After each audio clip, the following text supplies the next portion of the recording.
जय हिंद। स्वागत है आपका हमारे इस ई पाठशाला सेंटर यूट्यूब चैनल में। आज हम करेंगे छात्रावास अधीक्षक की तैयारी, जिसमें कंप्यूटर के आज 40 प्रश्न देखने वाले हैं और फास्ट तरीके से देखेंगे। मात्र 10 मिनट में आपको हम 40 प्रश्न बता देंगे। इसमें जहां डिटेल की आवश्यकता होगी वहां डिटेल बताएंगे। वैसे डिटेल की आवश्यकता नहीं होगी क्योंकि ये रेलवे और एसएससी का प्रश्न है और कोई खास आपको ज़्यादा हार्ड नहीं देखने को मिलेगा। लेकिन जितना ज़्यादा आप प्रैक्टिस करोगे ना उतना ज़्यादा आसान है। लगभग 5000 तक प्रश्न करने वाले हैं, बहुत सारे बुकों को मिला के। उतने में आपका 30 नंबर का प्रश्न कहीं भी नहीं जाने वाला है। ठीक है, तो चलिए स्टार्ट करते हैं आज का प्रश्न। और यदि आपको बार बार देखना है तो आप देखिए 10 मिनट का वीडियो बनेगा, आप 3 से 4 बार देखेंगे तो आपको बहुत जल्दी याद हो जाएगा। निम्नलिखित में से किस सेकेंडरी स्टोरेज का एक रूप नहीं माना जाता? तो फ्लॉपी डिस्क है, ऑप्टिकल डिस्क है, फ्लैश ड्राइव है। जो रैम है वो हमारा प्राइमरी स्टोरेज है, इसलिए इसको हम नहीं मानते हैं। ठीक है, अगला प्रश्न है प्रोसेसर किसका एक उदाहरण है? सॉफ्टवेयर का, हार्ड आउटपुट डिवाइस का, या फिर स्टोरेज का? तो ये हार्डवेयर। तो प्रोसेसर एक हार्डवेयर है। क्या है ये? हार्डवेयर है। हेक्साडेसिमल नंबर में कितने अंकी होते हैं? तो 16 अंकी होते हैं। कैसे? 0 से लेके 9 तक और ए से लेके एफ तक। ठीक है, ए से लेके एफ तक। तो देखिए 0 से लेके 9 तक तो 10 हो जाएगा। उसके बाद A B C D E F, total 16 अंक यहाँ से हो जाएंगे। मतलब 0 से लेके 9 और ए एफ, इन सभी के मिक्सचर को हम हेक्साडेसिमल कहते हैं। ठीक है, अगला प्रश्न। कंप्यूटर प्रोग्रामिंग में जावा एक खाली स्थान है, तो ये प्रोग्रामिंग मिड लेवल लैंग्वेज है। क्या है? प्रोग्रामिंग मिड लेवल लैंग्वेज है ऑप्शन के अनुसार से, लेकिन बहुत लोग इसको हाई लेवल लैंग्वेज में भी ले लेते हैं। निम्नलिखित में से कौन सा एक बाइनरी नंबर नहीं है? बाइनरी नंबर केवल 0 और 1 से बनता है, जबकि इसमें 3 आ गया है, तो ये गलत है। संक्षिप्त शब्द क्या हो गया वैन का? तो होगा वाइड एरिया नेटवर्क। क्या हो गया? Wide area network. वाइडेस्ट लिखा है, वाइड लिखा है, वाइड लिखा है, नेटवर्किंग लिखा है, तो ये हो गया वाइड एरिया नेटवर्क। संक्षिप्त शब्द एफटीपी का फुल फॉर्म क्या होगा? तो इसका फुल फॉर्म होता है फाइल ट्रांसफर प्रोटोकॉल। क्या हो जाएगा? File transfer protocol. Option number 1 और 2 में नहीं, इसमें देखिए यहाँ पे लिखे ऑप्शन नंबर 4 में फाइल ट्रांसफर प्रोटोकॉल। अगला प्रश्न। खाली स्थान कनेक्शन मोडेम और टेलीफोन लाइन के प्रयोग से इंटरनेट से कनेक्ट करता है। उत्तर क्या हो जाएगा इसका? Dial up. खाली स्थान में परिवर्तित डॉक्यूमेंट को वेब पर प्रकाशित किया जा सकता है।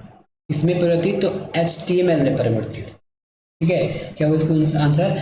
HTML में परिवर्तित डॉक्यूमेंट्स को वेब पर प्रकाशित किया जा सकता है। माइक्रोसॉफ्ट वर्ड डॉक्यूमेंट का एक्सटेंशन क्या है?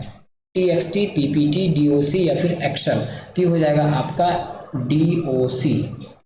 आउटलुक एक्सप्रेस एक खाली स्थान है। तो आउटलुक जो है आपके माइक्रोसॉफ्ट ऑफिस का एक पार्ट है। ठीक है, जिसमें आपको ईमेल, मतलब आप आउटलुक से ईमेल, जिस प्रकार आप क्रोम या फिर जीमेल का यूज़ करके आप मेल भेज सकते हो, उसी प्रकार आप आउटलुक का उपयोग करके आप ईमेल भी भेज सकते हो। इसलिए हम इसको ईमेल क्लाइंट के नाम से जानते हैं। कंप्यूटर सिस्टम में प्रिंटर और स्क्रीन खाली स्थान का सामान्य रूप है। किसका सामान्य रूप है? तो ये हमारे कंप्यूटर और स्क्रीन मॉडेम है। इनपुट डिवाइस, आउटपुट डिवाइस, तो ये हमारा आउटपुट डिवाइस हो जाएगा। चिप तकनीक में LSI का तात्पर्य क्या है? LSI मतलब होता है large scale integration. Option number 4, large scale integration. MS word में Ctrl+N का प्रयोग क्यों करते हैं हम? डॉक्यूमेंट को सेव करने के लिए नहीं, पैराग्राफ शुरू करने के लिए ये भी नहीं है, नए डॉक्यूमेंट ओपन करने के लिए। तो ऑप्शन नंबर 3 बिल्कुल सही उत्तर। वेबसाइट के अंदर अन्य डॉक्यूमेंट्स या अन्य लोकेशन को कनेक्ट करने की प्रक्रिया क्या कहलाती है? तो उसको हम हाइपरलिंक के नाम से जानते हैं। प्रोग्राम की समुचित कार्यप्रणाली की जांच करने और उसमें विद्यमान एरर्स को सही करने की प्रक्रिया क्या कहलाती है? जब भी आप कोई प्रोग्राम में लिखेंगे, कुछ भी दिक्कत आएगी तो हम जो दिक्कतें आती है, जो एरर आते हैं, उसको हम बग कहते हैं, और उस बग को ठीक करना डिबगिंग कहलाता है। वायरस, वॉर्म इत्यादि के संदर्भ में प्रयोग होने वाला शब्द क्या है? तो ये होगा आपका मालवेयर। क्या हो जाएगा इसका उत्तर? मालवेयर। कंप्यूटर लैंग्वेज के 1 और 0 को कैरेक्टर्स जिसे आसानी से समझा जा सकता है, खाली स्थान में परिवर्तित करने की प्रक्रिया क्या कहलाती है? तो 0 और 1 से लिखे हुए कोडिंग को आसानी भाषा में समझने की प्रक्रिया डिकोडिंग कहलाती है। वह स्टोरेज डिवाइस जो पावर ऑफ हो जाने के बाद भी अपना डेटा बनाए रखती है, क्या कहलाते हैं? सीक्वेंशियल स्टोरेज, डायरेक्ट या फिर नॉन वोलेटाइल मेमोरी। वैसे मेमोरी जिसके पावर बंद होने पर डेटा नहीं मिटता नॉन वोलेटाइल मेमोरी कहलाता है। कंप्यूटर के क्षेत्र में कंपाइलर से क्या तात्पर्य है? कंप्यूटर क्षेत्र में कंपाइलर क्या तात्पर्य है? प्रोग्रामर बिल्कुल नहीं है, वह व्यक्ति जो रिसोर्स प्रोग्राम को कंपाइल करे, ये गलत बात है। की पंच ऑपरेटर गलत बात है। ऐसा प्रोग्राम जो सोर्स प्रोग्राम को ऑब्जेक्ट में ट्रांसलेट करता है कंपाइलर कहलाता है। ऑप्शन नंबर 4 बिल्कुल सही है। अगला प्रश्न, ठीक है, हम एक एक वीडियो में 40-40 प्रश्न कर रहे हैं, याद रखिएगा।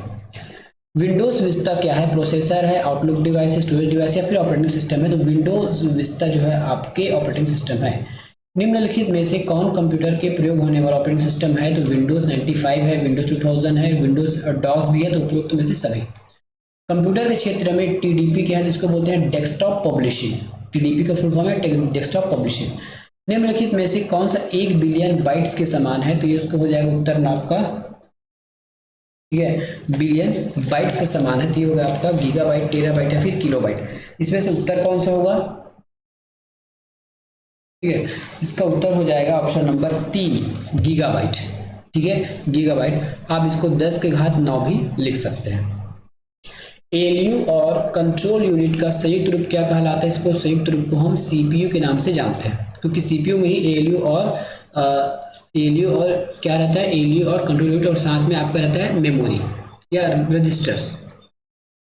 निम्नलिखित में से कौन पोर्ट स्टैंडर्ड फोन जैक के समान दिखाई देता है? तो इसका उत्तर हो जाएगा आपका ऑप्शन नंबर 2 मॉडेम। एएलयू किस प्रकार के कार्यों को निष्पादित करता है? एएलयू आपके अरिथमेटिक कार्य को निष्पादित करता है। डेटाबेस मैनेजमेंट, प्रश्न क्रमांक 8, डेटाबेस मैनेजमेंट से संबंधित रिकॉर्डों का समूह क्या कहलाता है? तो इसको हम फाइल के नाम से जानते हैं। माइक्रो प्रोसेसर युक्त कंप्यूटर किस पीढ़ी में आया? तो ये 4थी पीढ़ी में आया माइक्रो प्रोसेसर किसी कंप्यूटर में। डिजिटल टेलीकम्युनिकेशन में आईएसडीएन का पूरा नाम क्या है? तो आईएसडीएन का पूरा नाम क्या है? तो integrated service digital network. Option number 3 integrated service digital network. MS Excel में A10 से A25 तक रेंज को हम कैसे बताएं? तो कोलन के माध्यम से बताएंगे, A10 से A25। यदि आप विंडोज 98 ऑपरेटिंग सिस्टम को विंडो एक्सपी में परिवर्तन करते हैं, प्रतिस्थापित करते हैं, तो यह प्रक्रिया क्या कहलाएगी? तो इसको हम बोलते हैं अपग्रेड। देखिए, अपडेट अलग होता है, अपग्रेड अलग होता है। किसी वर्जन को चेंज करना अपग्रेड कहलाता है, और किसी फाइल को ठीक ठाक करना अपडेट कहलाता है। अधिकांश कंप्यूटरों के एएलयू व कंट्रोल यूनिट को संयुक्त रूप से एक खाली स्थान पर अंतर स्थापित किया जा सकता है। इसका उत्तर हो जाएगा ऑप्शन नंबर 3 माइक्रो प्रोसेसर। क्वेरिटी का प्रयोग खाली स्थान के संदर्भ में किया जाता है। क्वेरिटी का प्रयोग खाली स्थान में किया जाता है, तो प्रिंटर, मॉनिटर या फिर कीबोर्ड। तो ये कीबोर्ड के लगातार बटन्स में लिखा रहता है क्वेरिटी। माइक्रोसॉफ्ट वर्ड किसका उदाहरण है? प्रोसेसिंग डिवाइस का, ऑपरेटिंग सिस्टम का, एप्लीकेशन का। तो ये होगा आपका एप्लीकेशन सॉफ्टवेयर। कंप्यूटर के क्षेत्र में फाइल के प्रयोग को खाली स्थान द्वारा निरूपित किया जा सकता है। तो होगा इसका 2 फाइल टेक्स्ट। निम्नलिखित में से कौन सी की फंक्शन की है? ठीक है, फंक्शन की है, आपको फंक्शन के बोला है, तो ये F12।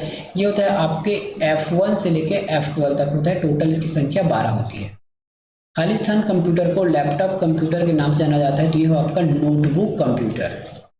अगला प्रश्न, खाली स्थान से तात्पर्य सॉफ्टवेयर की अनाधिकृत कॉपी और वितरण से है, तो इसको बोलते हैं सॉफ्टवेयर पायरेसी। बिना नियम कानून के बेचना, किसी की मेहनत को सॉफ्टवेयर पायरेसी कहलाते हैं। निम्नलिखित में से कौन सा डिवाइस टेलीफोन लाइन के माध्यम से डेटा भेजता है और कंप्यूटर को डेटा प्राप्त करता है? तो ये हो जाएगा आपका मॉडेम। तो आज हमने पूरे 40 प्रश्न को देख लिए महज कितने मिनट में? 10 मिनट में। 10 मिनट भी नहीं हुआ है, 10 मिनट में हमने इसको देख लिया। तो इस स्पीड से पढ़िए, है ना, ज़्यादा डिटेल पढ़ने को मतलब नहीं, क्योंकि एग्जाम अब सर पर है। जितना पढ़े हैं बार बार पढ़ते ही आपको रिकॉल होते जाएगा। मिलेंगे नेक्स्ट वीडियो में, धन्यवाद।